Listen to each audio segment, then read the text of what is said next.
Hello YouTube, and welcome to part 2 of how I boil my deer skulls. So it took a lot longer to boil this one down because it was cold and windy out there. Well, today it was warm, around 75, so I boiled it until it got pretty late out. And I'm just scrubbing it in some dishwashing liquid, some hot water in a tub. You want to get all the loose flesh off that you can, and it smells kind of funky, so I recommend doing it when your significant other is not in the house.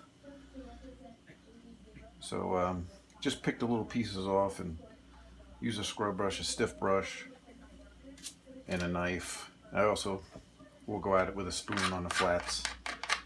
And you also want to scrub the bases of the horns good, because when it's out there boiling, the horns tend to pick up some of that dark coloring from the meat that's boiling off out of the skull. So you just give it a good scrubbing. These horns were pretty dark to begin with, so I know I'm not going to get all that color off. But over time, and once it dries out, it won't be quite as dark anyway. It just looks a little darker now because it's wet. So I'm going to give this a good scrubbing. I'm going to let it dry out real good. And then I'll go at it again and I'll scrape any other little bits of tissue or muscle or flesh that's left behind.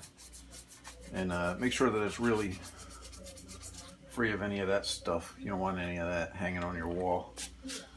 And once that's done, and it's all dried out real good, then we'll get down to bleaching it. I haven't tried any of those painting schemes yet, but who knows, this might be headed for one of those. But in the meantime, this is how I would do it. By the way, I ended up boiling it, on really not bubbling boil, but under high heat water outside. It ended up taking me like 16 or 18 hours to get it to this point. But I think that's just because it was so cold. And I was using the parabolic heater, and I wasn't boiling it under a high flame.